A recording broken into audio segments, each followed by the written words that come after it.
All right, guys, go ahead and cap it off tonight with an unusual baseball entry. The Major League Baseball announced that no one will be inducted into the 2021 Hall of Fame class this year. You might think it's something extravagant COVID protocol, but it's actually not. No candidates garnered the 75% voting threshold required to get in. Kurt Schilling was the closest, picking up about 71% of the votes, while Barry Bonds and Roger Clemens were second and third. All three men will be on their final year of eligibility next year. So, Jay, many folks think that off-the-field issues do play a part in this year's decision. Do you think that's true, or do you think the voting was just purely based on their time playing the game? I just want to say, first off, I this doesn't really bother me that no one, made the Hall of Fame. Um, I think that's part of the, issue. I think we look at, the NFL and NBA from time to time, and we see like, really, that guy got in. He that guy that guy he. I don't know if I see him as a Hall of Famer. He's a good player and all, but I mean, I'm I like the fact that this isn't a, when you're talking Hall of Fame, there's a level of exclusiveness that comes with that. I mean, it should only be the absolute best of the best, top 1%, however, whatever you want to, catchphrase that you want to put behind it. So, and this is only, I think the last time this happened was 2013. I think it's the only the third time it's happened in the past 50 years. So it's it's a little unusual, but it's not unheard of. And quite frankly, I'm looking at some of these names, and I'm not seeing there's no guy I look on this list and I'm outraged that they didn't make it. I mean, it goes down. Obviously, I think Kurt Schilling, he's got a Hall of Fame case. I don't. It's probably not a slam dunk case, but he's got a case. I'd probably vote. If there's one guy on this list that I'd put in, it would be Kurt Schilling.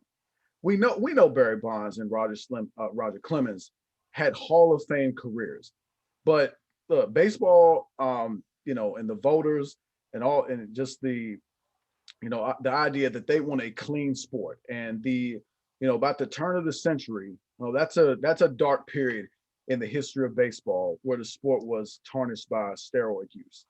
A lot of people, remember the late '90s when you had the big home run chase. This is before Barry Bonds. This was Mark McGwire, Sammy Sosa chasing the record that was 61 by Roger Morris. It was something that kind of brought the sport a little bit back to life. And then of course a couple of years later, it turns out to be almost in some essence a big lie. All these big numbers that were being put up were assisted by steroid use. You had all these players come before Congress. Some of them found or people think they lied before Congress or they did perjure themselves. That's the situation of Roger Clemens, I believe. So all of this linkage to steroid use, and I don't think some of these guys it's even been proven that they use, but there's enough, like you said earlier, there's enough smoke there that leads you to believe that they were a part of this, and for that reason, even though they have Hall of Fame resumes, Hall of Fame numbers, um, it just makes you wonder what would your performance been without the assistance of performance enhancing drugs. So baseball has went that way for them. I got no problem with it. If they don't get in because of that, well, shame on them. That's a decision they'll have to live with down the line. And then on down the list you go. I mean, I'm looking at some of these guys, whether it's Scott Rowland, whether it's Omar Vizquel, Billy Wagner. The list goes on. There are a lot of good players here, but I don't see any clear-cut Hall of Fame guys. Now, in the case of Kurt Schilling, I was looking at some of the starting pitchers that have made it in more recently. Roy Halladay being a guy that comes to mind. Mike Messina. I think some of their raw numbers are a bit better. Halladay benefits, from having two Cy Young awards. Messina, he's I think just some of the volume and sheer volume of his numbers maybe assisted him. Kurt Schilling, the one thing about him that those guys don't have is he's got a World Series MVP, and he's got an 11-2 postseason record. He was a three-time World Series champion. And I would say, I don't know this for a fact, but just off the top of my head, when Kurt Schilling and Randy Johnson were part of those Arizona Diamondback teams in the late '90s, early 2000s, I don't know if we've ever seen a more dominant pair of starting pitchers. And we know Randy Johnson, I think about probably 5-6 years ago, he got in by, overwhelming majority of the votes. I believe it was 97%. So those guys, to me, I think they'll be linked for a long time. But in as much as I told you about the steroid use, that's a big issue. That's a big issue for a lot of voters, clearly. As far as Curt Schilling, if the idea that, and there's any merit to the fact that Curt Schilling, doesn't have the right political views or social views or all the rest of it, I think that's a bit much. But then again, I'm not surprised, because it's not like that's something that is unusual in today's culture. So I think I would just say, if that's the reason that Curt Schilling is being excluded from the Hall of Fame, that's just a shame. There's no other way I can put it to you, because I do think Curt Schilling has a Hall of Fame resume. I would put him in. I think this is his 9th year, so he's only gonna have one more chance, I believe. And I believe he's already written a letter saying, don't even worry about it. Don't even waste my time with this next year. I don't know if you need to go that route, but I guess he's just. Can I on that real quick? Yeah, he's mentioned basically that he's saying that he feels like he's being lumped in with people who, quote, cheated, like guys like Barry Bonds. But he thinks his argument is that he's being excluded because of the character side of things, the off the field, the political views, etc. Right. So he thinks he's being lumped in unfairly. So he said, I don't even want to be in your club.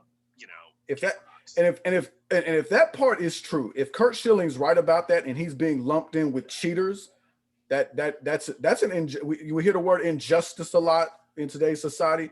That is an injustice. For having a disagreement of philosophy on politics or social issues, if that's why Curt Schilling can't get in the Hall of Fame, that's a dangerous precedent. It just sends a message to everybody else. Oh, you want to get in the Hall of Fame? Oh, you had a great career, but you quite didn't live up to the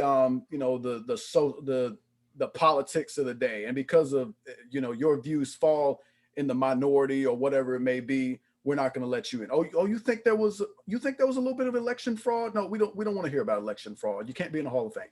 I don't think that's right at all. If that's true, shame on baseball, shame on the voters, because there's you just can't tell me, you can't sell me on the fact that cheating while playing the game of baseball is the same as having an unpopular political view. That they're not equal. Yeah, I don't know. I think this conversation got a little more political than it had to be. But I say this: clearly, these three guys, Schillings, Clemens, Bonds, clearly all three of them got left out for something other than playing baseball. If you take the cheating out or whatever, however you want to put it, these three guys had Hall of Fame careers. For me being the outside guy, I think it's unique for me to see someone not get voted in. I find it very crazy for me that not one of these guys was good enough to make the Hall of Fame for whatever reason. Now, you brought up a fantastic point. Listen, all that does is tell you this. The MLB Hall of Fame ain't playing. This is exclusive. So you got to be on your game, because it is plenty of times in the other sports we do look and say, I don't know, fam. I don't know if that was I don't know. His stats, I don't know. I mean, maybe he got in because he knew a guy. I don't know. But we have said this. We just said this pretty recent in both sports, football and basketball. That it's a questionable inductees. So I do like that part of it. It's unique that no one got in. I didn't know until the day, I'm gonna be perfectly honest, that this happens it's not that uncommon of a thing for the MLB. So I was a little thrown back for that, but at the end of the day, I thought the Hall of Fame, and listen, I compare this to O.J. Simpson in football. When O.J. Simpson was doing his thing, right, a lot of people said he should have been kicked out of the Hall of Fame. And the NFL Hall of Fame pushback was what he did had nothing to do with what he did on the field. He was a Hall of Fame on the field. That's why he's in the Hall of Fame. I'm not saying the guy's a good guy, but he was a damn good football player, and his resume is in the Hall of Fame. So The reason I bring that up is baseball. Is this about baseball or is this about everything? I got it. Bonds and Clemens, I got it. They cheated while playing baseball. So that's a baseball thing. I'm not mad at that, right? Well, I do think Barry Bonds had a Hall of Fame career before the whole steroid thing, but that's another conversation for another day. But if you want to say those guys can't get in for that, I ain't mad at that. But like Jay said, what did Kurt Schilling do? I mean, his personal views, I do think it's a such thing as knowing the temperature of the room. If you're a guy that played a luxurious long career as Kurt Schilling, and then you're on national TV, it's just, listen, you get paid a certain amount of money, you have to take the good with the bad. You can't just say whatever you want to. We can say whatever we want to because this is our thing. We can have whatever view we want. It could be right, wrong, or indifferent. Doesn't matter because this is our thing. This is what we build. We're not ESPN. We're not Fox. We're not. When you're working on that level, which we call the elite level, the top level, listen, man, like I got it. You got an opinion, whatever. But if it costs you your job, you kind of gotta eat that because you know where you work. It wasn't like that. How many years was Kurt Schilling working for ESPN before he got fired? He was fired in 2016. I know that. I don't know exactly how long he was there before, but probably a number of years, I would imagine. So without me looking at it, I know he was there a number of years. So he knew he was working for us. So he knew certain comments would get him in hot water. He knew certain affiliations would get. Do I think it's fair? Absolutely not. I don't care who you back up as far as a political. That shouldn't have nothing to do with you doing the diamond. I agree with that. However, you take the good with the bad. You say certain things, you do certain things, you're gonna get a certain result. Every action has a reaction. Unfairly or not, it had a reaction.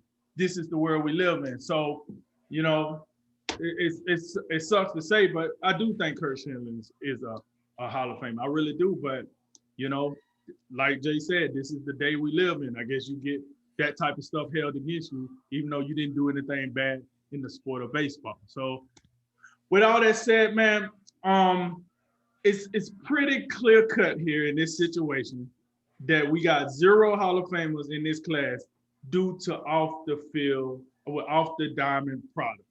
It's clear to say that. So I just leave that at that. Yeah, like when I look at this, to me, this is what I think about. So the Baseball Hall of Fame, how they describe their voting process. I'll read it to you. It says voting shall be based on the player's record, playing ability, integrity, sportsmanship, character, and contributions to the team in which the player played. So Kurt Schilling is as just an example, you know, through his career, I don't remember hearing about how a bad teammate he was or how he said some negative things about a certain other players like race or gender or sexual preference, yada yada. Like I don't remember character issues with him before recently, you know, before the last like 4, 5, 6 years, whatever the case is. But I guess when you're talking about a Hall of Fame, like what is a Hall of Fame supposed to do? Is it just to be just an exclusive club of all the best players, MVPs? Is it supposed to be about the history of the sport? To me, it's history of the sport.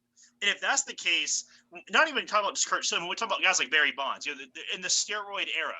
You can't tell the story of baseball from its inception until now without that era, right? I mean, like Jay said, it literally brought the sport back from the dead in some cases.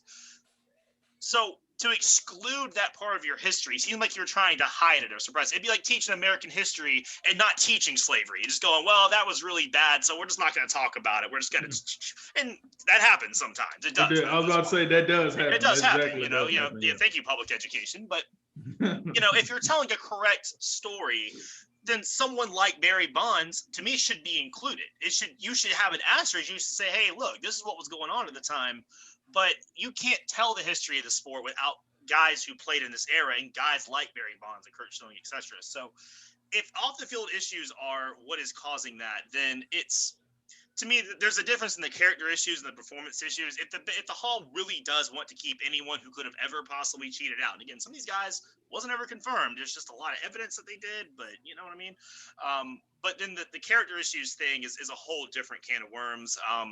If you want to use the character thing, I don't know. I mean, Schilling, besides the political stuff, he also had a company that stole a bunch of money from the states, basically, and it failed and he didn't pay it back, and it's a big mess. But that to me, it should be about what happened on the field and what kind of teammate and player you were to other players of the game. Post life, you want to go off the rails and do what you want to do, whatever. But when you talk about the other guys, I feel like there's got to be something to be said for projecting the correct image of what you have been in the past and what your sport is now, and what and how much progress you made in the cutting the bad stuff out of the sport. But to just ignore it and to just write it off as, oh, it never happened, we don't want to talk about it, it never happened, like, I don't know, it just feels disingenuous to me, and it feels like they should consider these guys and just have a little asterisk, a little like note that says, hey, this is what was going on. But that's just me. I think, yeah, just a quick pushback on that. Not saying you're wrong or anything by any stretch. I think that's a valid point. I think you can do both though. I think nobody's removing those guys from the history books or the record books.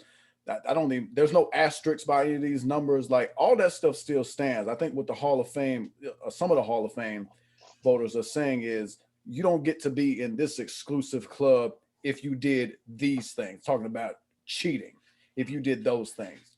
And it's not a clear-cut thing. I mean, lately, those guys are getting upwards of, over 60% of the vote. So it's not even, it's come down to, it's a minority of the voters who have that opinion now. So I think you can do both things. I think you can still have this exclusive type club where only the best of the best. And you talk about if integrity is a part of this, then they shouldn't get in because of that. But no one's erasing record books. No one is saying, some people, for example, still consider the recent late great Hank Aaron as the true home run king, but Barry Bonds is still in the books as the home run king. It's things like that. So you can have Barry Bonds still in the record books. He's got 762 home runs, 7 more than Hank Aaron, but you got Hank Aaron in the Hall of Fame. Barry Bonds doesn't get that. I think that's okay. Oh, and before you stop that, hey, I'm glad Jay said this. Hey, rest in peace, Hank Aaron. We lost a great here recently. You know what I'm saying? He down in Mobile, Alabama, where I'm from. He's a real big deal down there. Got a couple of stadiums and statues down there. So, rest in peace to the great one. You know what I mean?